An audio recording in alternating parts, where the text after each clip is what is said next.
വിശുദ്ധ മരിയ ഫൗസ്തീനായുടെ യേശുദർശനം. ആഹ്ലാദ ചിത്തരായി സങ്കീർത്തനങ്ങളാൽ ദൈവത്തെ വാഴ്ത്തിടുവിൻ.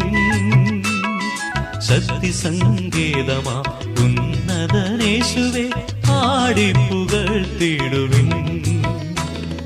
തപ്പുകൾ കൊട്ടുവിൻ, കിന്നര വീണകൾ ഇമ്പമായി മീട്ടിടുവിൻ.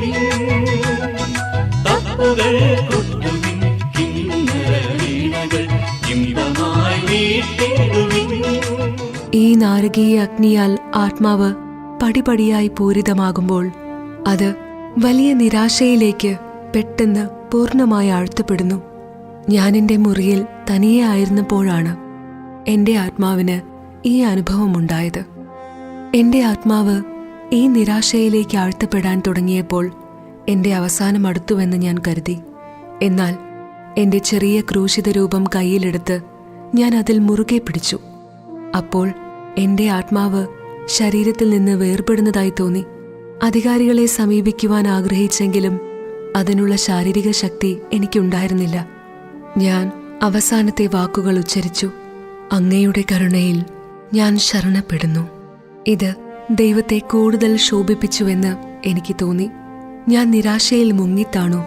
എൻ്റെ ആത്മാവിൽ നിന്ന് ഇടയ്ക്കിടെ ഉയർന്ന ദയനീയമായൊരു കരച്ചിൽ മാത്രം എന്നിൽ അവശേഷിച്ചു. ആത്മാവ് തീവ്രവേദനയിലായിരുന്നു.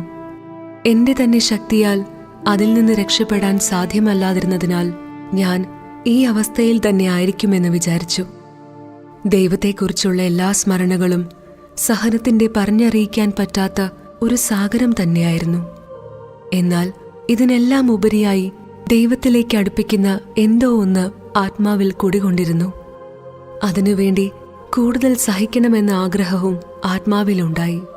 മുൻപ് ആത്മാവിനെ വലയം ചെയ്തിരുന്ന ദൈവസ്നേഹത്തിന്റെ ഓർമ്മ തന്നെ മറ്റൊരു വിധത്തിലുള്ള സഹനമായിരുന്നു. അവിടുത്തെ നോട്ടം ആത്മാവിൽ തുളച്ചു കയറുകയും ആത്മാവിലുള്ള എല്ലാ വികാരങ്ങളെയും ജ്വലിപ്പിക്കുകയും ചെയ്തു. കുറച്ചു സമയത്തിനു ശേഷം സഹോദരിമാരിൽ ഒരാൾ എൻ്റെ മുറിയിൽ വന്നു. ഞാൻ മൃതപ്രായയായി കിടക്കുന്നത് കണ്ടു. അവൾ ഭയപ്പെട്ട് നോവിസ് മിസ്ട്രസിനെ അന്വേഷിച്ചു പോയി. അവർ വിശുദ്ധ അനുസരണമെന്ന പുണ്യത്തിന്റെ നാമത്തിൽ എന്നോട് തറയിൽ നിന്ന് എഴുന്നേൽക്കാൻ കൽപ്പിച്ചു. ഉടനെ തന്നെ എനിക്ക് ശക്തി ലഭിച്ചു. വിറച്ചുകൊണ്ട് ഞാൻ എഴുന്നേറ്റു. നോവിസ് മിസ്ട്രസ് ഉടനെ തന്നെ എൻ്റെ ആത്മാവിന്റെ അവസ്ഥ മനസ്സിലാക്കി ദുർഗ്രഹമായ ദൈവകരുണയെപ്പറ്റി എന്നോട് സംസാരിച്ചു. അവർ ഇപ്രകാരം പറഞ്ഞു: സഹോദരി, ഒന്നിനെക്കുറിച്ചും അസ്വസ്ഥപ്പെടേണ്ട.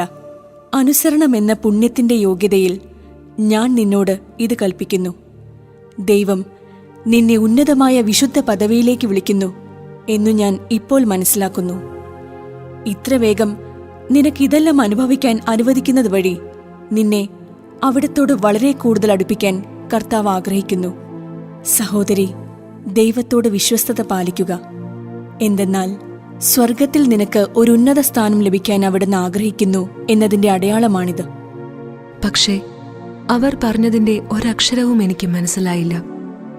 ചാപ്പലിൽ പ്രവേശിച്ചപ്പോൾ എല്ലാത്തിൽ നിന്നും എൻ്റെ ആത്മാവിന് സ്വാതന്ത്ര്യം ലഭിച്ച ഒരു പ്രതീതിയാണ് അനുഭവപ്പെട്ടത്.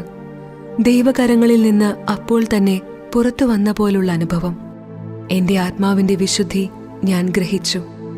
ഒരു ചെറിയ കുഞ്ഞായതുപോലെ എനിക്ക് അനുഭവപ്പെട്ടു.